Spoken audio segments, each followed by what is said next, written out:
Hello everybody, it's Mike and Denise is checking our feed to make sure that we're actually live before I start talking about this update, because you can see it's an update here on Model S and X. There's a lot that we don't know, a lot of controversy right now, and we want to get to the bottom of it as soon as possible. So she's checking just to make sure we're live.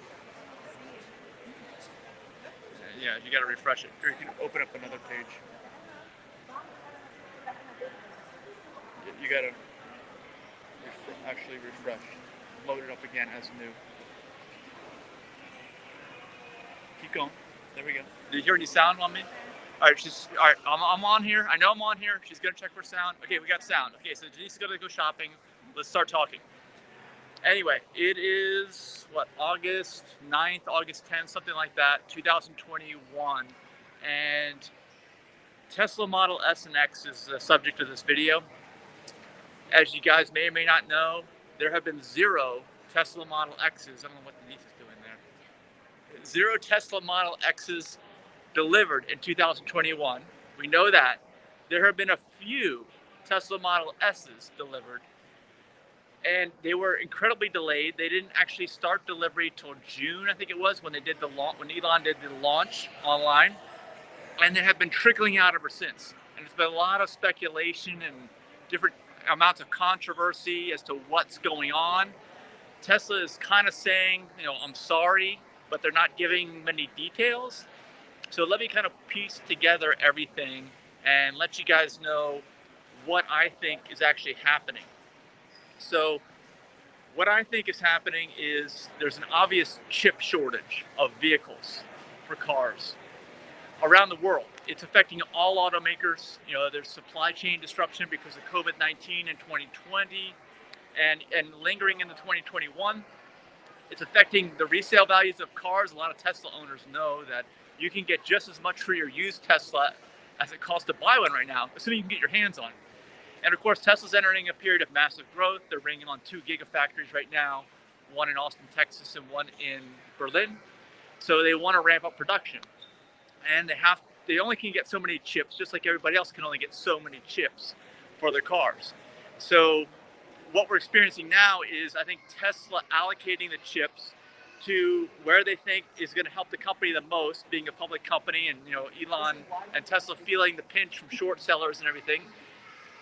If Tesla really pushed their Model S and X forward right now, it might hurt, because they are hiring cars, but whether they're making more money on them or not, we don't even know. They may be making less. And of course, there's issues with S and X, which I'll get into here in the video as well, that I've experienced, and I am going through it right now, and actually have an update because of the front shutter driveline vibration issue in Model S and X.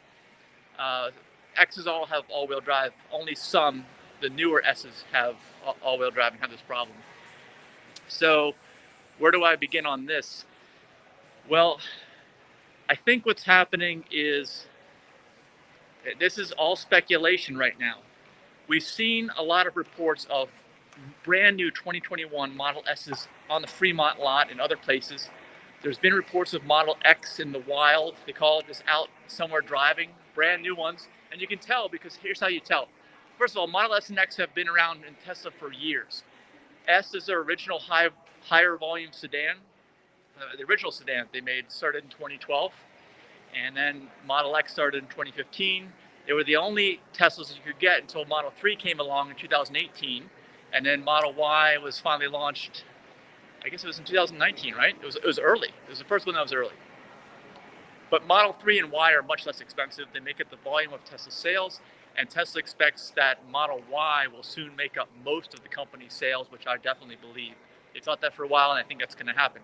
So if they take away production capacity from Model 3 and specifically Model Y, there's going to be a problem, especially with bringing on 2 new factories. They can only get their hands on so many chips.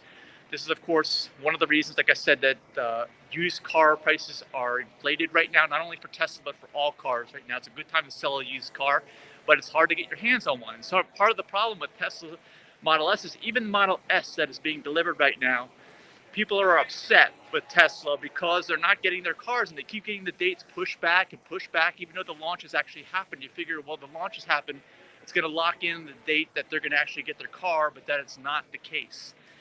what's happening is people keep getting delayed.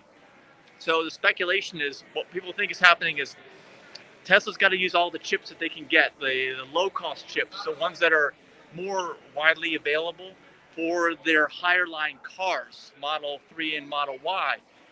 And they probably were using similar chips for S and X, but probably what they're having to do is pivot and take what they can get in terms of chips and make them work with the software. And I think that they're probably having problems with the software. Now, we do know that there was a battery fire on Model S, one of the Model S's recently, the Plaid, which is the high-end performance model. And it may have been related to this, maybe not. I know that Elon said that they had a lot of engineering difficulties or challenges when they were developing this, because they actually have a smaller size battery pack, slightly smaller. It was 103 kilowatt actual capacity. Now I think it's like 97. It went down. But what they're thinking is happening now is that they're swapping out the chips with what is actually available, and that is causing compatibility problems. And if that's the case, then that makes a lot of sense. The other part of this problem, like I alluded to earlier in this video, is the front driveline vibration problem on S and X. And also they call it the chatter problem, different words for it. But whether that's been solved or not, we don't know.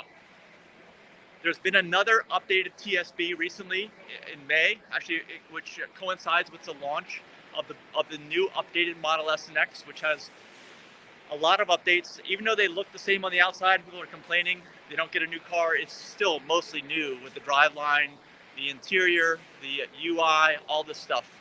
And you can tell, by the way, if it's a brand new Model S. There's no new Model X's on the road yet, but of course the interior looks different. But from afar, you can tell that there's no chrome trim around the windows on the car. That's how you can tell. That's assuming that somebody didn't blacken their trim out. But if it's a new one and they haven't done anything with it, they have not modified their trim, then as long as it doesn't have any kind of chrome on it, it is a new one. And the interior is dramatically different. It's got the steering yoke. You can only get the yoke. There was some talk about having a wheel as an option, but it's not going to happen. It's only going to be a steering yoke. So it looks different when you look on the inside too. But they have new parts, for this TSB, because there's been an ongoing problem with the driveline vibration. I've got videos on that explaining it. Long story short is, S was originally a rear-wheel drive only platform that they modified for front-wheel drive. They had to lift the motor up in the front because it wasn't designed from the get-go to be an all-wheel drive car. And then, of course, they based the Model X off of the Model S chassis, which suffers even worse of a problem because it's jacked up, it's higher in the air.